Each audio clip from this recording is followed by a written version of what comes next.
అందరికీ నమస్కారం అండి. ఈరోజు మన వీడియోలో హనుమాన్ జయంతి రోజున పూజ ఏ విధంగా చేసుకోవాలి, అలాగే నైవేద్యం ఏం పెట్టాలి, వాటన్నిటిని గురించి కూడా క్లియర్గా తెలుసుకుందాము. మనకి సంవత్సరంలో 2 హనుమాన్ జయంతిలు అయితే వస్తాయి. మొదటిది చైత్ర పౌర్ణమి నాడు వచ్చే జయంతిని చిన్న హనుమాన్ జయంతిగాను, అలాగే వైశాఖ మాసంలో కృష్ణపక్షం దశమి నాడు వచ్చే జయంతిని పెద్ద జయంతిగాను పూజలైతే జరుపుతూ ఉంటారు. రామాయణంలో హనుమంతుడికి ప్రత్యేక స్థానం ఉంది. పరమేశ్వరుడి అంశగా అవతారమెత్తిన ఈ పవనసుతుడు శ్రీరామునికి ప్రియభక్తుడు, ఎర్రని కనులను కలిగిన వానరుడు. అలాగే లంకలో బందీగా ఉన్న సీతమ్మ శోకాన్ని హరించాడు. సంజీవన పర్వతాన్ని మోసుకొచ్చి లక్ష్మణుడి ప్రాణాలను నిలిపాడు.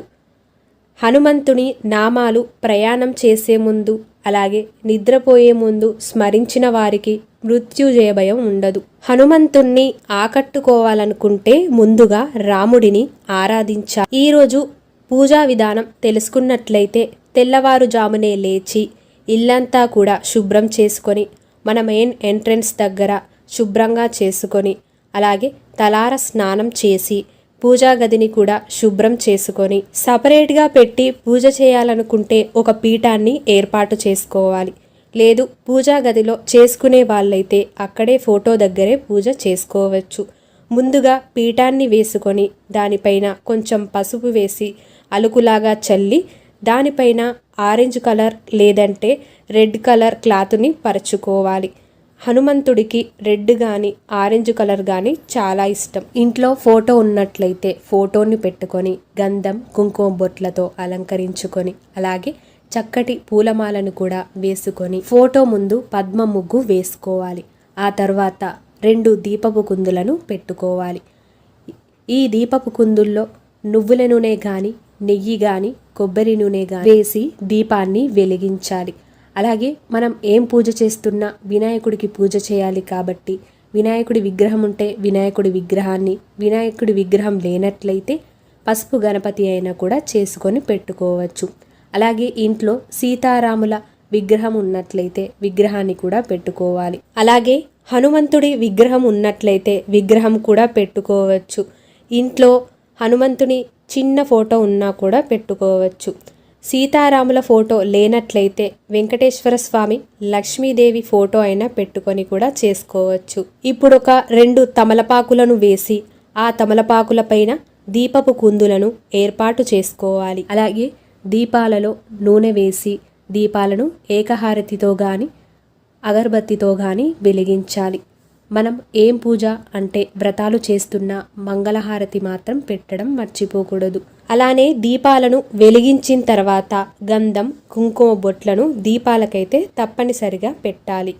అలాగే చిన్న కలశం చెంబును కూడా ఏర్పాటు చేసుకోవాలి.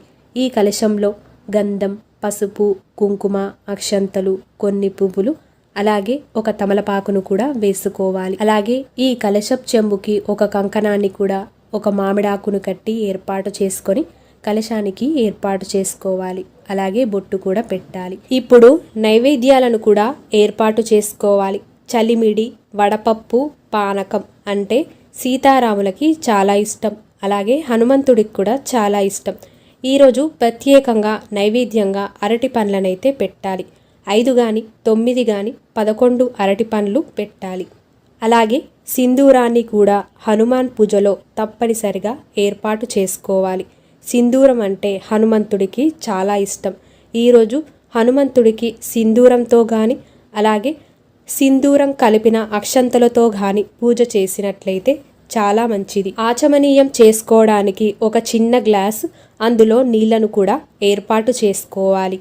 ఇలా మనకు పూజకు సంబంధించిన సామాగ్రినంతా కూడా ఏర్పాటు చేసుకున్న తర్వాత మనం పూజ స్టార్ట్ చేసుకోవాలి. పూజ చేసేటప్పుడు ఎప్పుడైనా కూడా మధ్య మధ్యలో లేస్తూ పూజ అయితే చేయకూడదు. ఒక్కసారి కూర్చున్నామంటే అయ్యేంత వరకు మనం పూజ మధ్యలో నుండి లేవకూడదు. ఇప్పుడు మనం పూజ స్టార్ట్ చేసుకుందాం.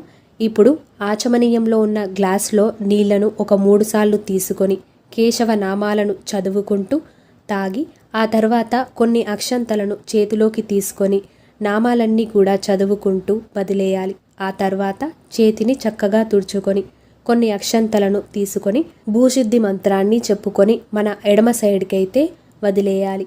ఆ తర్వాత ప్రాణాయామ మంత్రాన్ని కూడా చదువుకోవాలి. ఇప్పుడు కొన్ని అక్షంతలను తీసుకొని సంకల్పాన్ని చెప్పుకోవాలి.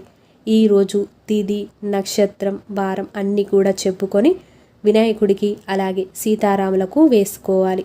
ఇప్పుడు మనం కలశం చెంబు పైన చెయ్యి పెట్టి కలశ మంత్రాన్ని చదువుకోవాలి. మంత్రం వచ్చిన వాళ్ళైతే మంత్రం చదువుకోవచ్చు, రాని వాళ్ళైతే చెయ్యి పెట్టి ఆ తర్వాత నీళ్లను దేవుడు సామాన్ పైన మన పైన అన్నిటి మీద కూడా చల్లాలి. మొదటగా మనం ఏం పూజ చేస్తున్నా వినాయకుడికి పూజ చేయాలి కాబట్టి వినాయకుని అయితే ధ్యాన శ్లోకంతో ఆహ్వానించాలి.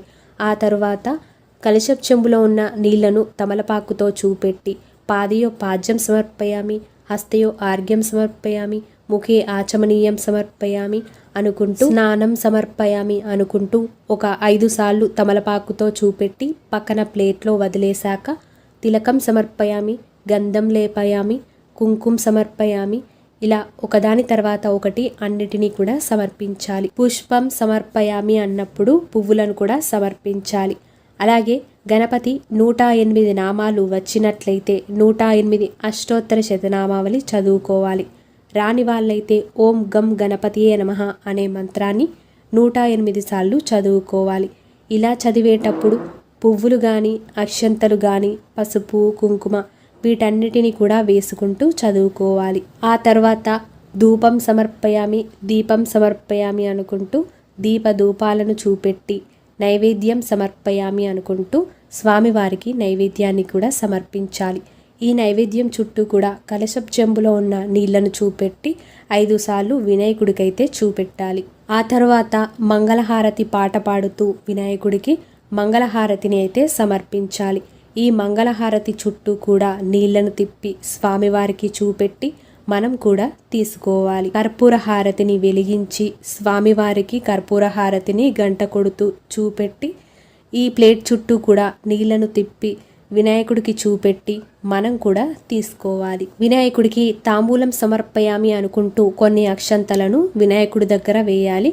అలాగే పుష్పం కొన్ని అక్షంతలను తీసుకొని మంత్రపుష్పం సమర్పయామి అనుకుంటూ మంత్రపుష్పాన్ని కూడా సమర్పించుకోవాలి. 16 షోడోపచారాలైతే చెయ్యాలి. పూజ అయిన తర్వాత వినాయకుడినైతే కదిలించుకోవచ్చు. కదిలించేటప్పుడు కుడివైపుకు 3 సార్లు కదిపి యథాస్థానంలో అయితే పెట్టుకోవాలి. హనుమాన్ జయంతి రోజున హనుమాన్ పూజకి ముందు సీతారాములకు పూజ చేసిన తర్వాతనే హనుమంతుడికి చేయాలి. అప్పుడైతేనే హనుమంతుడు వస్తాడు. శ్రీరామ నామం ఎక్కడైతే వినబడుతుందో అక్కడికే హనుమంతుడు వస్తాడు. శ్రీరాముడి ధ్యాన శ్లోకాన్ని చదువుతూ కొన్ని అక్షంతలు శ్రీరాముడి దగ్గర వేసి ఆవాహయామి అనుకుంటూ ఆహ్వానించాలి. ఆ తరువాత కలశప్ చెంబులో ఉన్న నీళ్లను పాదయో పాద్యం సమర్పయామి, హస్తయో ఆర్ఘ్యం సమర్పయామి, స్నానం సమర్పయామి, శుద్ధోదక స్నానం సమర్పయామి అని కలశప్ చెంబులో ఉన్న తమలపాకుతో నీళ్లను చూపెట్టి పక్కన ప్లేట్లో అయితే వదిలేయాలి. పసుపు, కుంకుమ, గంధం, అక్షంతలు, కుంకుమ సమర్పయామి అనుకుంటూ కుంకుమ, పసుపు సమర్పయామి అనుకుంటూ పసుపు, గంధం లేపయామి అనుకుంటూ గంధాన్ని కూడా మనం సమర్పించుకోవచ్చు. అలాగే సీతారాముల అష్టోత్తర శతనామావళి పూజ మనం ఇప్పుడు చేసుకోవాలి. పూలతో కానీ పసుపుతో కానీ గంధంతో కానీ అక్షంతలతో కానీ మనం చేసుకోవచ్చు. మొదటగా రాముని అష్టోత్తర శతనామావళి చదివిన తర్వాత సీతమ్మ తల్లి అష్టోత్తర శతనామావళి అయితే చదువుకోవాలి. అలాగే శ్రీరామ రక్షా స్తోత్రం వచ్చినట్లయితే ఆ స్తోత్రాన్ని చదువుకోవడం చాలా మంచిది. ఆ తర్వాత మనం ఆంజనేయ స్వామిని కూడా ఆహ్వానించాలి. ఆంజనేయ స్వామికి కూడా ధ్యాన శ్లోకంతో అక్షంతలను వేసి పాదయో పాద్యం సమర్పయామి, హస్తయో ఆర్ఘ్యం సమర్పయామి, స్నానం సమర్పయామి, శుద్ధోదక స్నానం సమర్పయామి అనుకుంటూ కలశప్ చెంబులో ఉన్న నీళ్లను తమలపాకుతో చూపెట్టి పక్కన ప్లేట్లో అయితే వదిలేసుకోవాలి. ఆ తర్వాత కుంకుమ, పసుపు, గంధం, అక్షంతలు, పువ్వులు ఇలా ఒకదాని తర్వాత ఒకటి స్వామివారికైతే సమర్పించుకోవాలి. అష్టోత్తర శతనామావళి పూజ చేసేటప్పుడు సింధూరంతో చేసినట్లయితే చాలా మంచిది. లేదంటే తెల్ల అక్షంతలలో కొంత సింధూరాన్ని వేసి సింధూరపు అక్షంతలను తయారు చేసి ఆ అక్షంతలతో పూజ చేసినా కూడా చాలా మంచిది. ఈరోజు హనుమాన్ చాలీసా, హనుమాన్ దండకం ఇలా చదివినట్లయితే చాలా మంచిది. అలాగే సుందరకాండ పారాయణం ఈ హనుమాన్ జయంతి రోజున చేసినట్లయితే మంచి ఫలితాలనైతే మనం పొందగలుగుతాము. అలాగే ఈరోజు హనుమానికి తప్పకుండా తమలపాకుల మాలైతే వేయాలి. ఈ తమలపాకుల మాలని 5 కానీ 9 కానీ 11 కానీ 51 కానీ 101 కానీ 108 కానీ ఇలా మాలలాగా తయారు చేసి ఆ మాల ఒక్కొక్క ఆకు మీద శ్రీరామ అని సింధూరంతో రాసి ఈ సింధూరంలో కొంత నువ్వుల నూనెను వేసి కలిపి చేయి వేలుతో గాని లేదంటే పుల్లతో గాని శ్రీరామ అని రాసి హనుమాన్ మెడలో వేసినట్లయితే చాలా మంచిది. మనకి అనారోగ్య సమస్యలున్నా, ఉద్యోగ బాధలున్నా, ఎలాంటి సమస్యలున్నా, శత్రు భయాలున్నా వాటన్నిటి నుండి కూడా మనం బయటపడగలుగుతాము. మరి ఈ తమలపాకు మాలను ఎలా తయారు చేయాలి అన్నది సపరేట్గా వీడియో అనేది చేశాను. డిస్క్రిప్షన్లో లింక్ అనేది ఇస్తాను. తెలియని వాళ్ళుంటే తెలుసుకొని చేసుకోవచ్చు. అష్టోత్తర శతనామావళి పూజ అయిపోయిన తర్వాత ధూపాన్ని చూపెట్టి దీపాన్ని కూడా చూపెట్టి మంగళహారతిని అయితే సమర్పించాలి. మంగళహారతి సమర్పించేటప్పుడు హనుమంతుని పాట కానీ మంత్రం కానీ పాడుకుంటూ ఇవ్వాలి. ఆ తరువాత మంగళహారతి చుట్టూ కూడా నీళ్లను తిప్పి స్వామివారికి చూపెట్టి మనం కూడా తీసుకోవాలి. ఆ తరువాత ఒక కొబ్బరికాయను తీసుకొని మనకున్న కష్టాలు బాధలు అన్నిటినీ కూడా చెప్పుకొని స్వామివారికి కొబ్బరికాయనైతే సమర్పించాలి.